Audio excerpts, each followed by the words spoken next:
김갑수 시청자 여러분 안녕하십니까? 오늘은 지난 시간에 이어서 동아시아 현대사 10대 사건 두 번째 논의를 하겠습니다. 지난 시간에 그 10대 사건 중에서 1번과 2번 즉 2대 사건까지만 얘기했죠. 그러니까 오늘은 그 3번부터 10번까지 8개가 논의되는 시간이라서 당연히 시간이 좀 길어질 것 같습니다.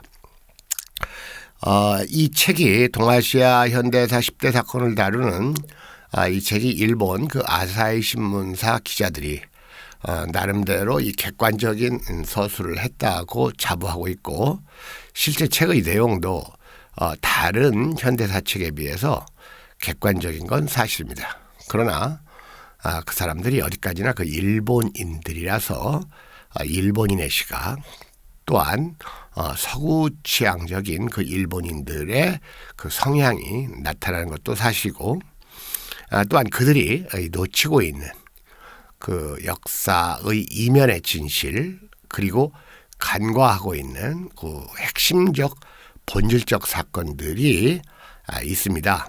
따라서 이 책의 내용에다가 제가 가지고 있는 그 미천하나마 제가 가지고 있는 역사적 소양, 지식 이런 걸 더 보태서 심도 있는 논의를 좀 할까 그럽니다.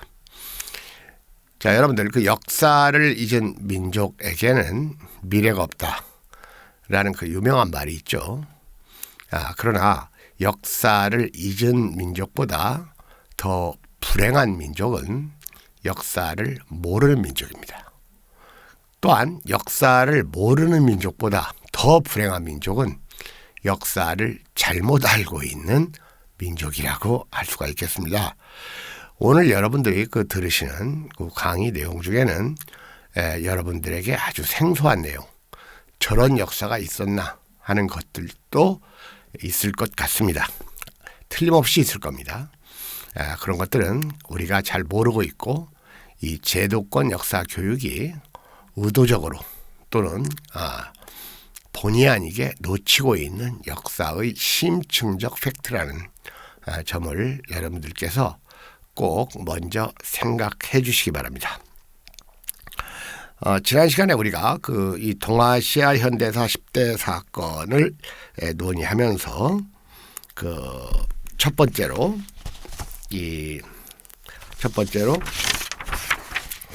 논의했던 것이 아편 전쟁과 메이지 유신이었죠. 그리고 두 번째로 이 청일 전쟁과 대만 할양을 논의했었습니다.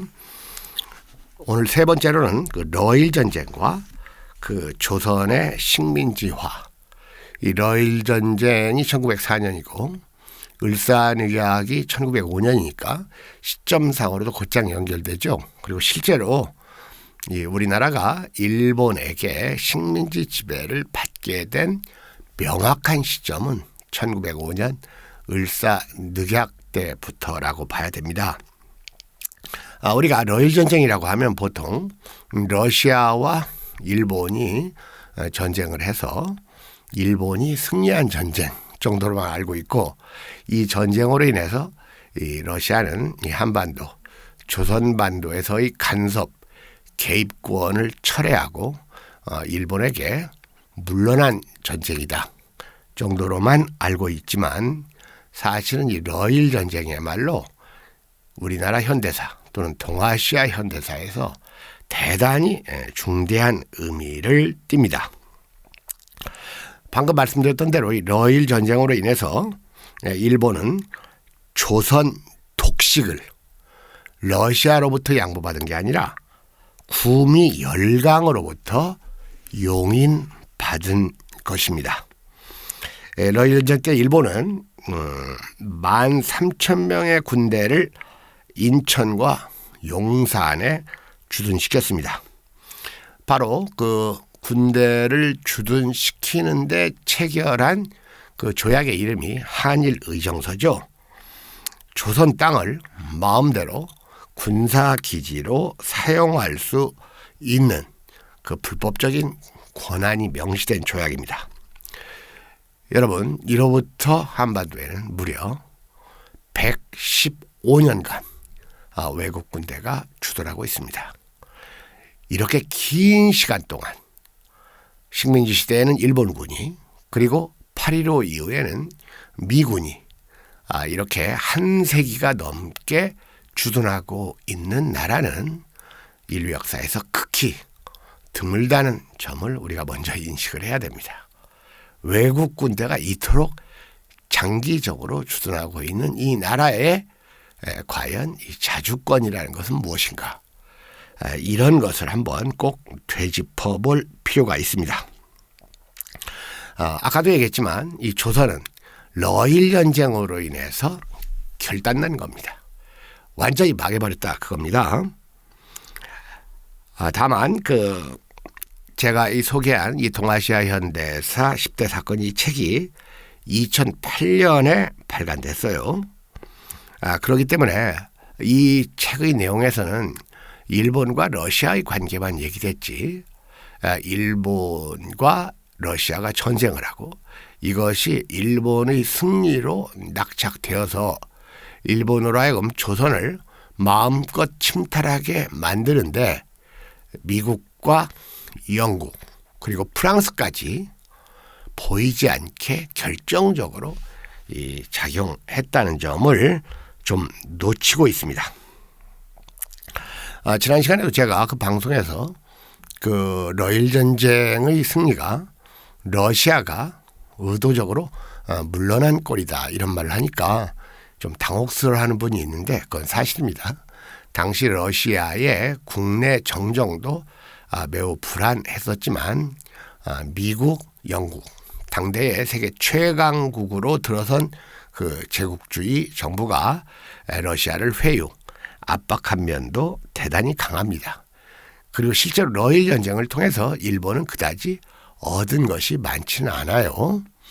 이 러일 전쟁의 실제 결과를 놓고 그 동양 민족이 서양 제국을 물리쳤다고 해서 환호에 들떠 있었던 일본 국민들이 실제 그 포스머스 조약의 결과를 보고는 빈 껍데기뿐이라는 걸 알고 격렬하게 일본 정부에 항의하는 그 폭력 집회가 일어났었습니다.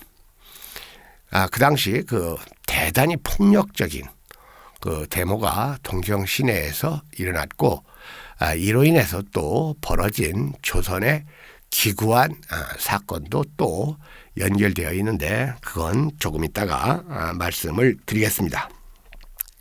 자, 여러분들 그 러일 전쟁을 이 심층 있게 이해하시기 위해서는 러일 전쟁에 이어서 맺어진 을사늑약전의 카스라 테프트 미략을 연결시켜서 아셔야 됩니다.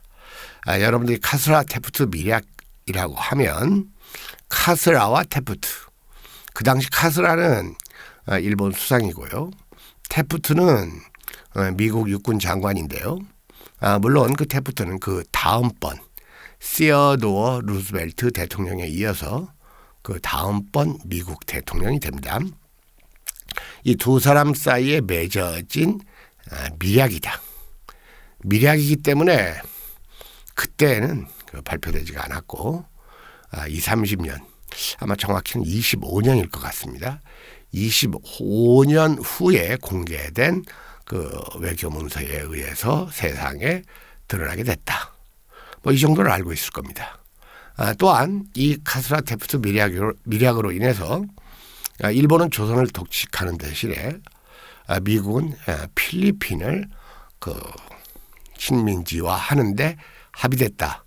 마치 미국과 일본이 서로 조선과 필리핀을 이렇게 교환식으로 나눠 가진 것으로 알고 있는데 그 당시에 일본은 미국에 이렇게 맞서서 1대1로 교환할 만한 위치에 있지 않았어요. 지난 시간에도 말씀드렸듯이 메이지 유신 이래 일본은 미영의 자주권을 잃고 미영이 시키는 대로 했던 면이 있는데 다만 그들의 그 이해가 맞아떨어졌기 때문에 미영이 일본을 지원했고 그렇기 때문에 일본이 그렇게 그 파죽지세의 대륙 점령을 할 수가 있었던 겁니다. 상식적으로 생각해 보십시오.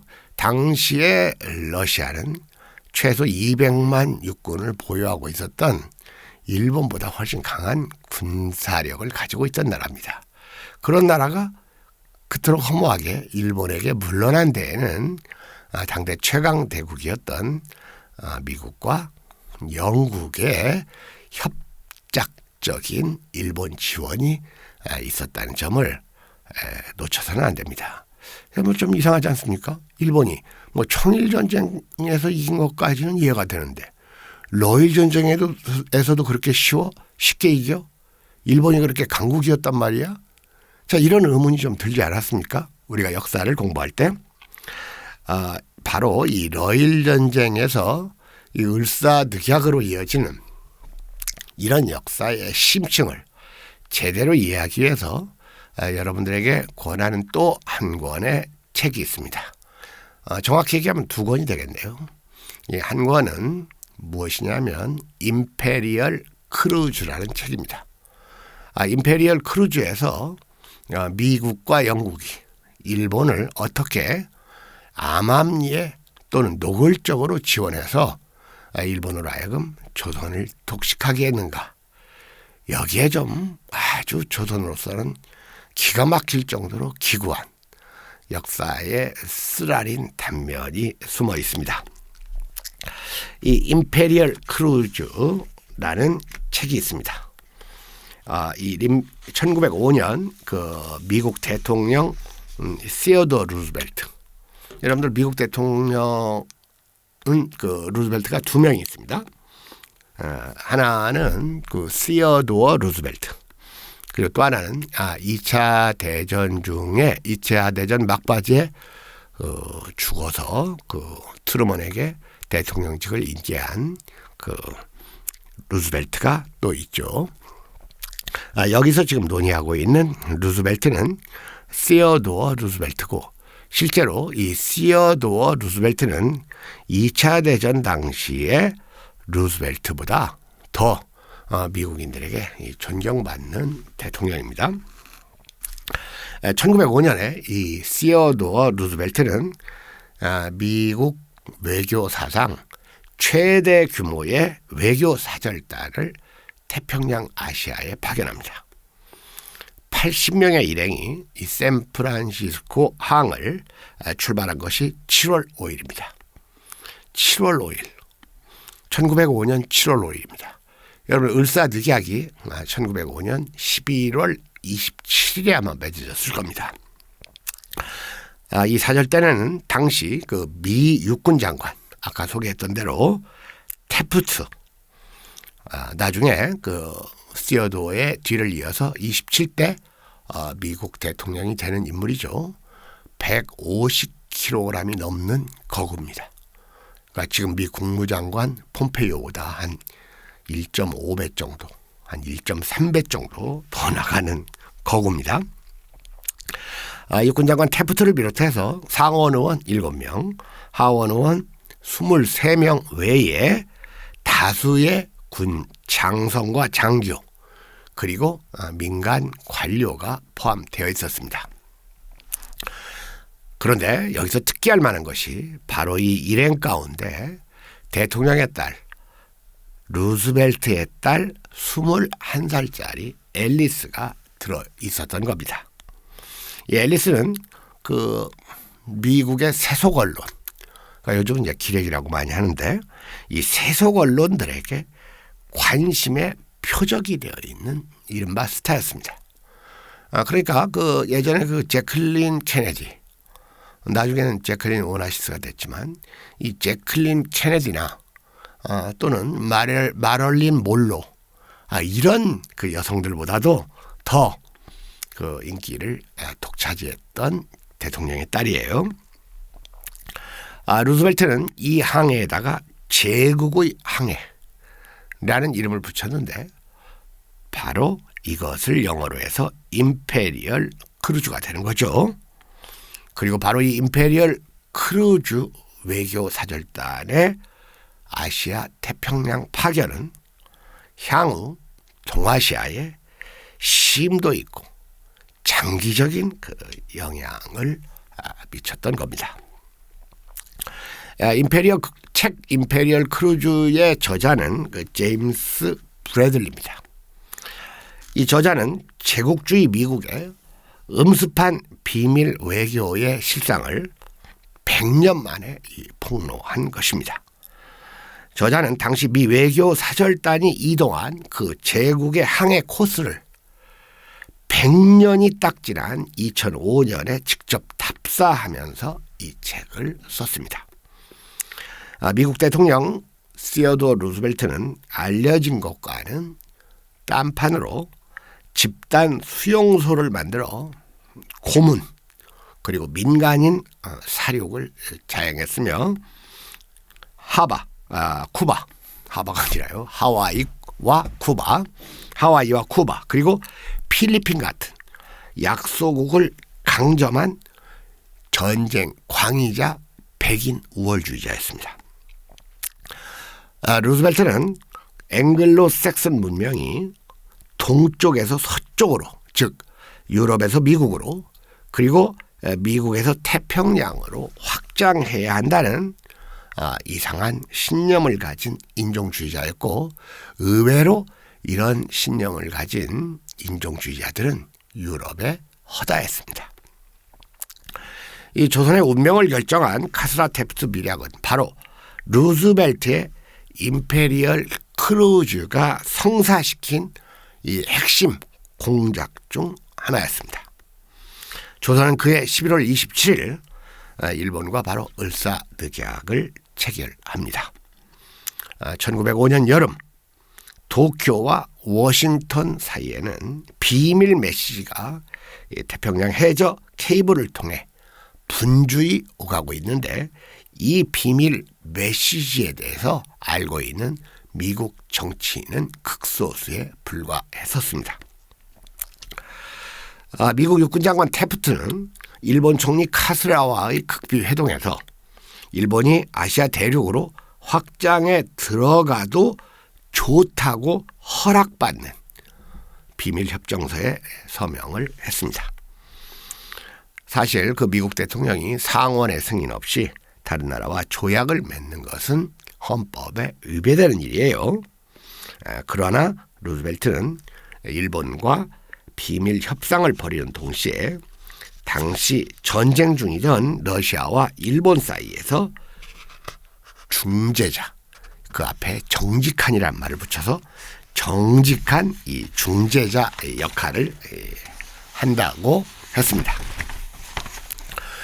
결과로 이 두 교전국은 그해 여름 포스머스 평화조약을 맺죠. 이 공로를 인정받아서 1년 뒤에 루즈벨트는 미국인 최초로 노벨 평화상을 받습니다. 아마도 이 노벨위원회는 이 비밀 협약에 대해서 잘 몰랐을 것으로 생각되는데요. 미국과 일본 사이에 이 음습하게 오간 비밀 외교 전문은 루즈벨트 사망 때까지 극비로 묻혀 있었습니다. 조선의 임금, 조선의 국왕 고종은 1876년 문호를 개방했죠. 강화도 조약이라는 거예요. 그리고 첫 서방 수교국으로 미국을 선택했는데요. 고종은 미국이 열강의 침략으로부터 조선을 보호해 줄 것을 기대했죠. 바로 이 미국과 조선 사이의 조약을 중재했던 청나라도 그런 언지를 고종에게 줬습니다. 우리는 미국을 형님과 같은 나라라고 생각하오. 고종은 미 국무부에 이런 말을 전했다고 합니다. 그리고 루즈벨트가 최소한 조선에 공명정대한 외교 정책을 펼칠 것이라고 기대했던 겁니다. 그러나 워싱턴에서는 고종이 전혀 짐작지도 못하는 일이 벌어지고 있었습니다. 당시 루즈벨트는 일본에 나는 일본이 대한제국을 지배했으면 좋겠다 라고 여러 차례 말을 했습니다. 그러나 그의 딸 앨리스가 조선에 와서 조미 수호를 위해 축배를 든 지 2개월도 되지 않아서 앨리스의 아버지 즉 루즈벨트는 서울 주재 미국 공사관을 폐쇄했고 조선을 일본 군대에 맡겨버렸습니다. 자, 여러분들 여기서 우리가 한 가지 짚고 넘어갈 것이 있습니다. 그렇다면 미국과 영국은 왜 일본으로 하여금 조선 침략을 부추겼는가? 미국과 영국의 욕심은 중국 대륙에 있었습니다.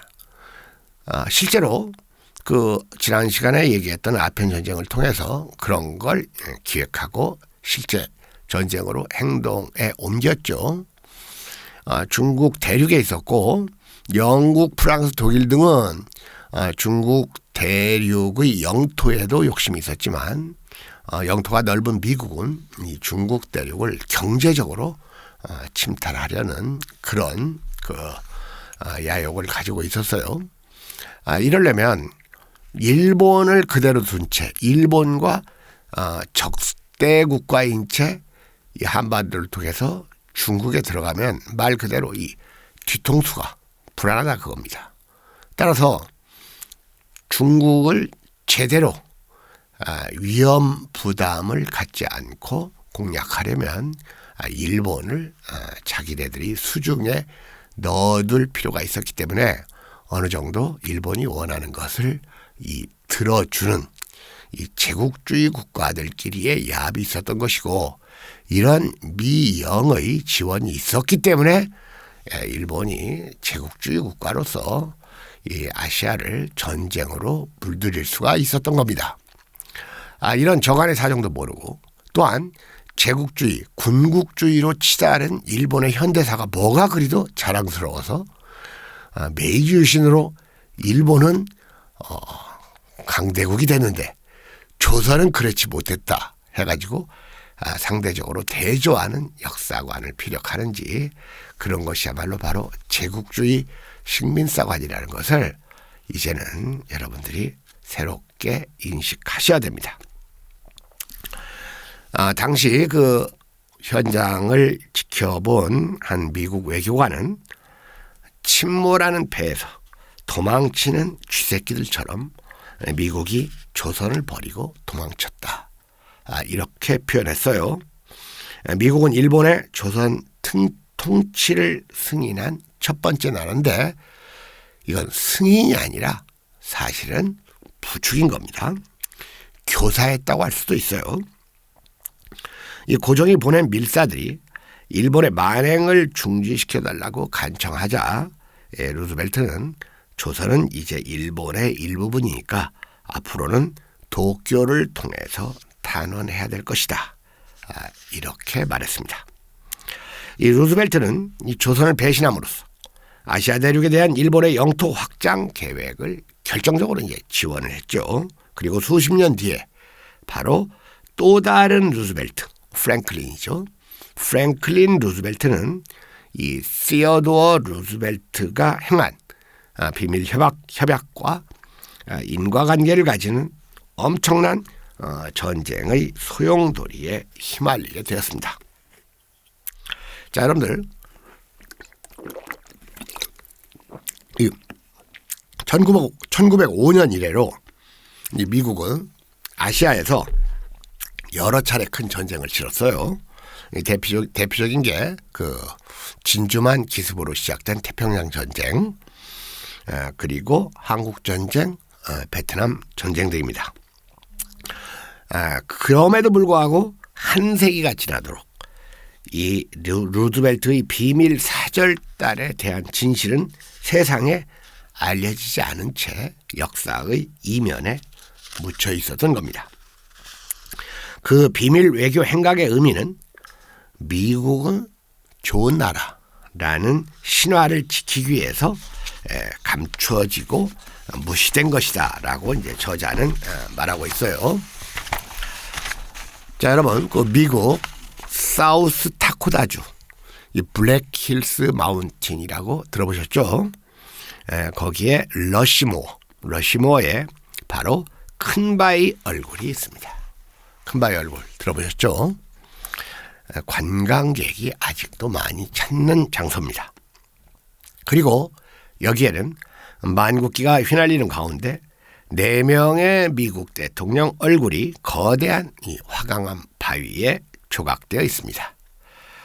초대 조지 워싱턴, 3대 토마스 제퍼슨, 16대 에이브러햄 링컨, 그리고 26대 시어도어 루스벨트입니다. 1904년의 러일 전쟁에서 이 미국과 영국의 일본 지원은 전쟁의 승패를 좌우한 결정적 요인이었습니다. 이 책과 별도로 미국의 역사학자 캐럴 쇼가 있습니다. 이 캐럴 쇼가 2007년에 출간한 외세에 의한 조선 독립의 파괴라는 책이 있어요. 아마 서울대학교 출판부에서 나온 걸로 알고 있습니다.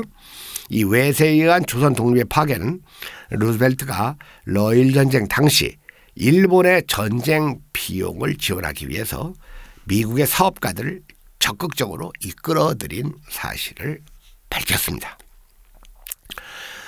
일본의 전비를 지원한 자본가들은 미국의 유대인 은행가 제이콥 시프, 앤드류 카네기를 비롯해서 존 피어몬트, 모건 등 미국과 영국의 재벌들이었습니다. 미국이 조달한 일본의 전쟁 비용은 당시 약 7억엔, 현재가로 14조 원에 상당한다고 하는데 정확히는 잘 모르겠어요. 에 이르렀습니다.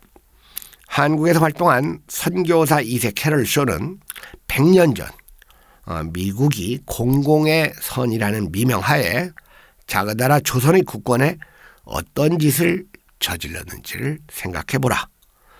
미국인의 한 사람으로서 조선의 사죄의 뜻을 표하고 싶어 이 책을 쓰게 됐다라고 말하고 있습니다. 이 카스라 테프트 미략시에 두 사람이 어떤 이야기를 나눴겠습니까? 카스라는 조선 정부의 잘못된 행태가 러일 전쟁의 직접적인 원인이라는 이 해괴한 주장을 폈고, 테프트는 조선이 일본의 보국이 되는 것이 동아시아 안정에 직접 공헌하는 것이라고 답했습니다. 영국도 그해 8월 제2차 영일동맹을 맺어서 일본의 조선 지배를 승인했고, 대신 일본은 영국의 인도, 버마 등의 지배를 두둔했습니다. 자, 여러분, 루스벨트는 이 전투기 조종사였던 막내 아들이 1918년 프랑스 공중전에서 전사하고, 이 큰아들이 노르망디 상륙작전에서 또 전사해요. 그러니까 1차 대전과 2차 대전에서 아들 하나씩을 각각 다 잃었습니다. 그리고 아무튼 이 루스벨트는 딸 앨리스에 이어 아들 둘까지 자기의 정치적 목적을 위해 희생시킨 셈이었는데요. 그리고 이것은 오늘날 루스벨트가 미국인들에게 이 존경받는 이유가 된 것입니다. 최근 들어서 이 루스벨트의 그 음습한 행각이 세간에 드러나면서 루스벨트에 대한 역사적 평가를 달리해야 된다는 그러한 인식이 미국에서 좀 확대되고 있는데요. 여기서 좀 여담조로 이야기를 하겠습니다. 제가 쓴 그 소설 그 압록강을 넘어서에는 그 당시 그 을사늑약 직전 서울의 그 정동의 손탁 호텔이라는 그 호텔이 소개됩니다. 그런데 제가 그 책을 이제 그 집필하다 보니까 이 손탁 호텔에 대해 좀 알아보니까 거기에 그 미국 대통령 루스벨트의 딸 앨리스가 하루 묵었다. 하루인지 이틀인지요. 이런 기록이 있는 거예요. 그 미국의 그 종군 작가 겸 그 소설가, 유명한 소설가 허클베리 핀의 모험, 톰 소열 모험도 그 작가가 썼죠. 그 소설가도 그 손탁 호텔에 그 하루 묵었다는 기록이 있는데, 그거야 뭐 종군 작가니까 그 러일 전쟁에 그 종군했을 것이다라는 이제 추정이 가능했지만, 그 당시 미국은 그 일본을 부추겨 가지고 조선을 침공하는데 결정적인 역할을 하던 때인데, 미국 대통령의 딸이 조선을 예방했다. 그 이체 안 맞지 않습니까? 그래서 대관적으로 어떻게 해서 그런 일이 벌어졌는가를 놓고 아무리 그 역사책을 뒤져봐도 나오질 않는 거예요. 그러다가 그 당시 그 조선 조정에 아마 그 요리산가로 파견되어 있었던 독일 여성의 책을 제가 발견을 했습니다. 바로 그 독일 여성이 쓴 책에 그 앨리스가 조선 조정을 방문하게 된 그 내력이 들어 있었고, 그 미국 대통령의 딸, 미국의 그 최고의 그 스타였다는 그 앨리스의 품성과 교양 정도가 이 적나라하게 드러나는 것을 보고 좀 심하게 놀랐던 적이 있습니다. 자, 여러분, 제가 아까 그 일본에서 그 러일 전쟁의 결과가 실질적으로는 별로 일본에 그 좋은 게 아니라는 것을 알고 동경에서 그 폭력 데모가 일어났죠. 그럼에도 불구하고 이러한 그 포츠머스 협상에 일본 국민은 이쯤 선에서 만족을 해야 된다. 일본 국민은 좀 진정할 필요가 있다. 이런 논설을 게재한 그 신문사가 하루아침에 그 동경 시민들의 투석에 돌멩이에 의해서 가루가 되듯이 내려앉을 정도로 그 당시 일본 국민들은 거의 미치광이 수준으로 치닫고 있었어요. 그 히비야 공원이 있습니다. 동경에. 히비야 공원에서 4만이 넘는 인파가 이 폭력화되어서 동경 거리로 쏟아져 나왔던 겁니다. 바로 그때 바로 이 임페리얼 크루즈를 타고 미국 대통령 딸 앨리스가 동경에 와서 묵고 있을 때입니다. 그런데 이게 폭력 데모가 일어나니까 좀 신변의 위협을 느꼈겠죠. 그러니까 며칠 피신하겠다고 가면서 조선에다가 마치 조선 정부를 우호적으로 예방하는 것처럼 거짓말을 했던 겁니다. 물론 그 사실을 모르고 있던 고종은 미국 대통령의 딸이 온다니까 극진히 환대를 했죠. 극진히 환대를 하고 이 미국 대통령 아무것도 모르는 철부지, 이 앨리스가 또 나이는 21살이면서도 그 당시 배를 타고 오면서 뭐 미국의 상원 의원들 그리고 정치가들하고 이렇게 무슨 내연의 관계를 갖고 있었고 마약도 하고 게다가 자기 아버지 루스벨트하고는 아주 사이가 안 좋아요. 왜냐하면 이 앨리스의 그 생모가 앨리스를 낳자마자 죽었거든요. 그래서 루스벨트가 이제 재혼을 했는데 그 재혼했던 그 새엄마하고 이 앨리스 사이가 안 좋았고 결과적으로 아버지하고도 사이가 안 좋았던 거예요. 아무튼 그 앨리스를 맞이한 고종이 이 앨리스를 어디에 데려가냐면 홍릉에 데려갑니다. 자, 여러분, 홍릉이 어떤 곳입니까? 일본 놈들에 의해서 고종의 부인 민비가 난자를 당하고 그 불태워지는 이런 식으로 시해를 당하고 시해를 당한 민비가 묻혀 있는 곳이 홍릉 아닙니까? 그러니까 아마도 고종은 그런 데를 데려가 가지고 이 일본 놈들의 만행을 좀 미국 대통령 딸에게 들려주고 싶었던 모양이에요. 그러니까 홍릉을 데려갔겠죠. 그러나 앨리스는 방금 얘기했듯이 그런 그 역사적 사실을 이해하려는 의욕도 없었고 교양도 없었어요. 이 아가씨가 무료하게 이런 아가씨한테 또 이 조선의 어떠한 그 아름다운 능이라든지 이런 거에 대해서 알만한 지식이 없었겠죠. 그러니까 아주 무료하게 어쩔 수 없이 이제 거기 갔다가 뭐 능도 있고 그 다음에 뭐 돌비석도 있고 돌로 된 그 동물 상도 있으니까 아마 이 아가씨한테 제일 먼저 눈에 띄인 게 그 돌로 된 뭐 해태 같은 동물이겠죠. 돌로 된 그 동물이었던 겁니다. 이 아가씨가 이제 그 승마도 할 줄 알았던 모양이에요. 그래서 그 예의를 지켜야 할 자리에서 불쑥 그 돌로 된 석조 동물상 위에 올라탑니다. 그 올라탔던 순간 아까 제가 소개했던 그 독일에서 파견된 한 여성이 그 앨리스의 그 꼴을 보다 못하던 차에 그 앨리스가 그토록 교양 없는 행동을 하니까 그때 이 찰칵하고 한 장의 사진을 찍어 놓고 그 이 책에 그것을 공개했습니다.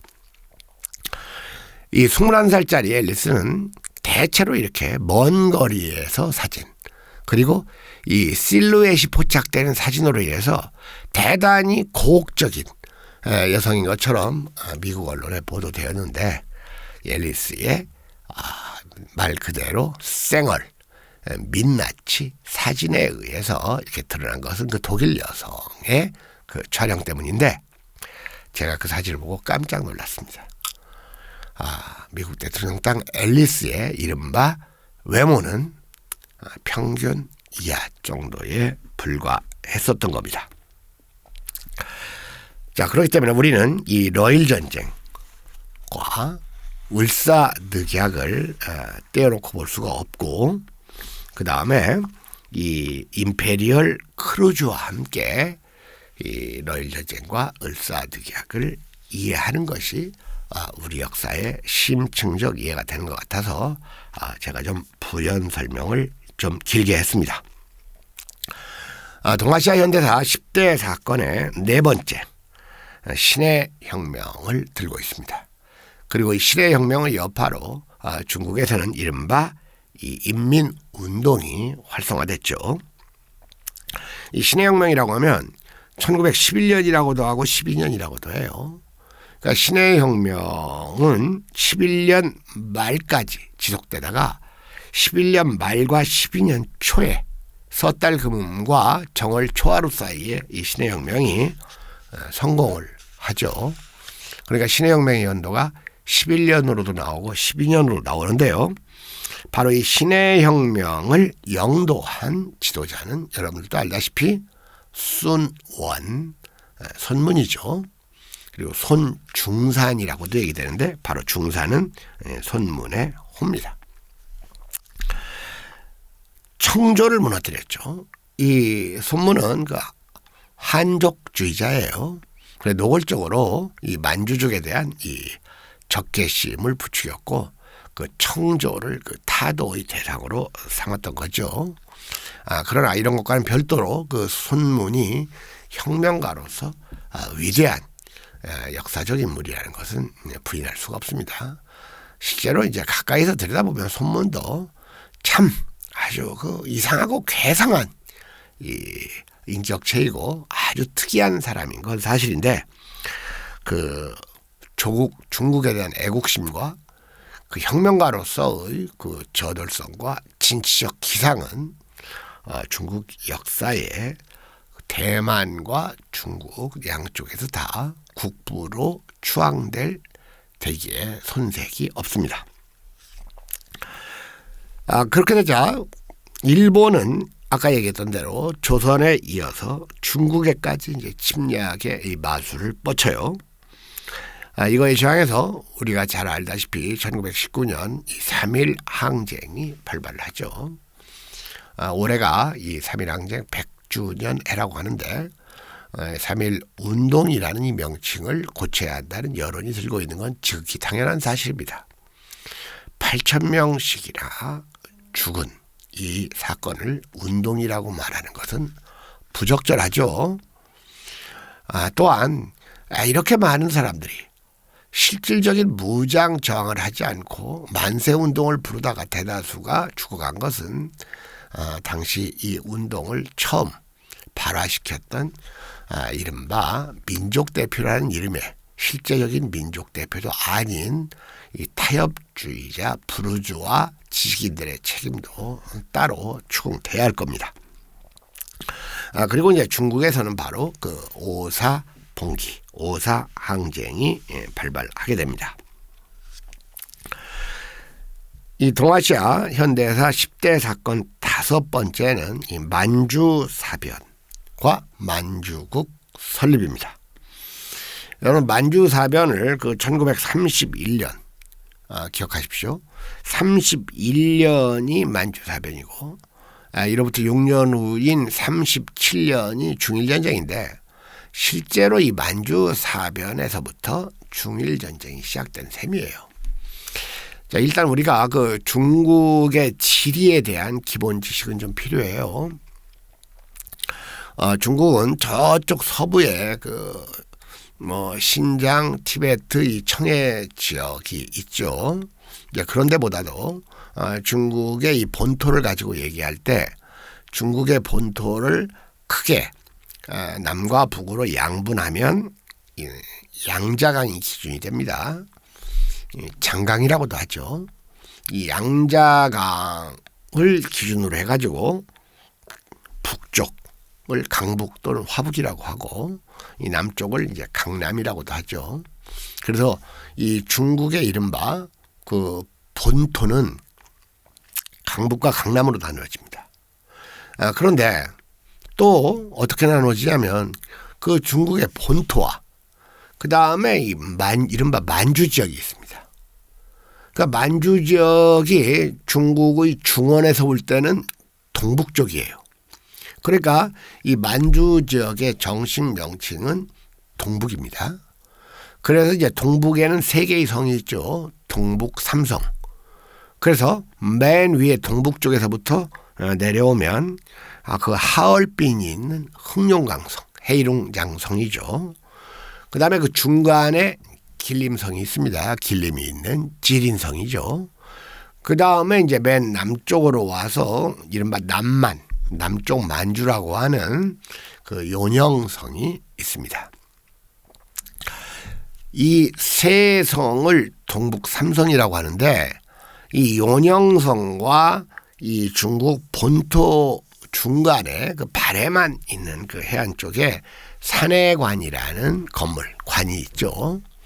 그래서 이 관자를 기준으로 해가지고 관내라고 하면 중국 본토를 가리키고 관외라고 하면 바로 동북지방, 이 만주를 얘기합니다. 그런데 바로 1931년에 만주사변 9월 18일에 일어나서 9.18 사변이라고도 하죠. 이 만주사변, 이것이 아주 중대한 사건이죠. 이 9.18 사변을 일으켜가지고 사실 9.18 사변은 일본에는 항상 두 개의 그룹이 있습니다. 약간 온건하면서 친서방적인 세력이 있고 서방과 적대적 관계도 불사하면서 일본의 민족성을 강조하고 폭력적인 군국주의로 치달으면서 그 아시아의 맹주 노릇을 해야 한다는 이 극우주의자들이 또 있어요. 근데 당시 그 일본 내각은 이 만주까지를 침략하는 것을 주저했어요. 반대했습니다. 어느 면에서는. 왜냐? 미영과 합의한 것은 한반도만 먹는 거였었거든요. 그런데 이제 만주 침공을 단행을 한 것은 일본 관동군의 그 호전성이 빚은 일탈행위였다. 이런 해석이 정설입니다. 그런데 사실상 그 전쟁이었지만 그 일본 얘들이 그 서방과의 약속을 깨고 대륙으로 진출한 거 아닙니까? 그러니까 전쟁이 아닌 느낌을 주기 위해서 사변이라는 이름을 붙인 겁니다. 그리고 또한 자기네들이 이 만주를 점령했다는 것을 좀 희석시키기 위해서 거기에 만주국이라는 가짜 나라를 세우죠. 그래서 요새는 위만주국이라고 해요. 당연히 이때부터 미국, 영국과 일본의 관계가 균열하기 시작하는 겁니다. 위만주국을 만든 그 일본은 새롭게 이제 수도를 정하죠. 새로운 수도다 해서 신경이라고 해요. 신경인데 이게 바로 오늘날의 장춘입니다. 그리고 여러분들 이 박정희가 그 만주 군관학교에 그 다녔고 거기에서 그 외국인에게 허용하는 일본 육사 그 진학의 그 티오를 얻어서 일본 육사도 잠깐 갔다 왔다. 이건 여러분들이 아시죠? 근데 박정희가 다녔던 그 군관학교 이름이 신경 군관학교예요. 이게 바로 그겁니다. 그러면서 이 만주사변으로 인해서 일본은 그 대륙 침략을 노골화했고 이때부터 미영 서방 세력과 일본 세력의 사이가 틀어지기 시작했다. 자, 다음으로 6번째 사건은 방금 말씀드린 대로 중일 전쟁입니다. 1937년이죠. 일본이 그 만주를 넘어서 중국 관내로 침공에 들어간 사건이죠. 이때부터 일본은 미국과 아예 적대국이 됩니다. 이 말을 안 듣는 나라에게 미국이 취하는 조치가 있죠. 이른바 제재라는 겁니다.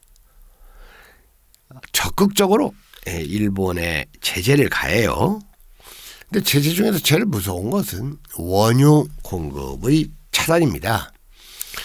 그리고 당시 일본은 계속 이 전장을 확대하고 있었고 중국과 이제 전쟁을 했으니까요. 중국과 전쟁을 했기 때문에 전장을 확대하는 마당에 원유 공급이 차단된다는 것은 이건 일본에게 치명적인 겁니다. 그러니까 당시 일본은 원유 공급 차단으로 그 미영의 제재로 인해서 딜레마에 빠지게 됩니다. 속된 말로 해가지고 굶어 죽을 것인가 맞아 죽을 것인가 이런 딜레마에 빠질 거예요. 자, 여러분, 제가 아까 일본이 어떻게 막 러시아라는 대국을 이렇게 쉽게 이겼느냐 하는 생각도 들었지만 어떻게 일본이 그렇게 또 파죽지세로 대동아 전쟁이라는 이름으로 동남아시아까지 그렇게 쉽게 쳐들어가고 점령할 수가 있었느냐. 전혀 그쪽이 이제 대비를 안 하고 있었기 때문이기도 한데 일본이 동남아시아를 침공해 간 것은 그 동남아시아에 대한 영토 야욕 때문이 아니고 미국의 제재로 인해서 더 이상 전쟁을 수행할 수 없으니까 이대로 가면 죽을 것 같으니까 원유를 공급받기 위해서 동남아시아를 침공해 들어간 이유가 가장 큽니다. 자, 아무튼 이 전쟁, 이 중일 전쟁, 그리고 이제 미국은 전폭적으로 일본과 적대 관계가 되고 중국의 국민당군 장개석 군대를 지원하죠. 그러니까 이제 그 중일 전쟁이 이제 본격화되면서 중국에는 이제 두 개의 세력이 있죠. 하나는 그 장개석의 국민당군, 또 하나는 이 마오의 홍군인데 사실 마오의 홍군은 이 세력이 그 당시까지는 보잘것없었어요. 그러나 갈수록 장개석이 민심을 잃어가고 마오의 홍군, 공산군이 민심을 얻어가게 되자 나중에 우여곡절 끝에 이제 전세가 뒤바뀌는 일이 벌어지는데, 아무튼 이 당시에 그 중일 전쟁은 여러분들 중국이 얼마나 넓습니까? 광활한 땅에서 싸울 때는 보급전이 핵심입니다. 그리고 과거 대부분의 전쟁은 사실 이 보급전에서 결판이 났어요. 임진왜란 때도 그 이순신 장군의 최대 공로는 그 바다를 통해서 보급하려던 일본군을 차단했기 때문에 일본이 어쩔 수 없이 그 명조 연합군과 휴전을 하게 됐고, 예를 들어서 당나라가 안시성을 쳐들어와 그 전에 수나라 양제가 뭐 100만 대군을 동원해서 고구려를 쳐들어와. 그런데 다 뒤로 물러났죠. 물론 고구려군의 그 분전도 있었지만 일정한 시간 동안 이 시간만 끌면 보급에 차질이 생기기 때문에 오래 버틸 수가 없어서 그들이 물러나게 되는 거예요. 그리고 바로 이 중일전쟁도 보급전이었어요.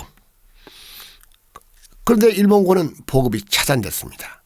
그리고 실제로 일본군이 그 중국 대륙을 점령했다고는 하지만 너무나 넓은 중국 대륙을 점령한다는 것이 사실은 말이 안 돼요. 그래서 사실은 점과 선의 점령이었다. 이런 말을 일본 군인들이 스스로 했죠. 거기서 점과 선이라는 건, 점이라는 건 정거장들, 그리고 선이라는 건 철도 정도지, 점과 선을 제외한 나머지 이 사냐에는 국민당군 그리고 마오의 홍군들이 그 지배력을 행사했었어요. 아무튼 이 거대한 보급전쟁에서 미영 그 서방군은 그 여러분들 중국 저 서쪽 원난성이라고 들어보셨죠? 원난성. 원난성 그 베트남 쪽으로 가는 원난성의 제일 큰 도시가 쿤민 있지 않습니까? 한자 이름으로 곤명. 이 원난성 쿤밍에서 오늘의 그 미얀마까지 이 연결하는 도로를 확보합니다. 이 도로가 바로 그 유명한 원장 루트예요. 이것으로서 이 충칭, 여러분들 충칭 중경 아시죠? 이 우리나라 임시정부가 그 상해에 있다가 윤봉길 의사의 그 의거로 일본 놈들이 이제 그 상해에서 독립투사들을 다 체포전에 들어가니까 그 윤봉길 의사의 그 홍구공원 거사가 있던 날 밤에 임시정부 요인들이 다 피신을 하죠. 그래서 항주로 가고 항주에서 여기저기 뭐 여러 군데를 전전하다가 마지막 이 국민당군을 따라간 곳이 중경이죠. 충칭입니다. 그래서 이제 충칭 그 임시정부가 있고 정확하게 충칭까지는 않고 충칭 바로 아래 충칭 교회에 충칭 임시정부가 있었는데 바로 이 충칭의 국민당 군대가 그 일본군이 8년 동안이나 그렇게 그 육군은 물론이고 어마어마한 공습을 단행하는데도 이 버틸 수 있었던 이유가 결정적으로 이 보급이 이루어졌기 때문입니다. 아무튼 이 중일전쟁은 1945년 9월 2일 중국의 이 승리로 이 결정이 됐죠.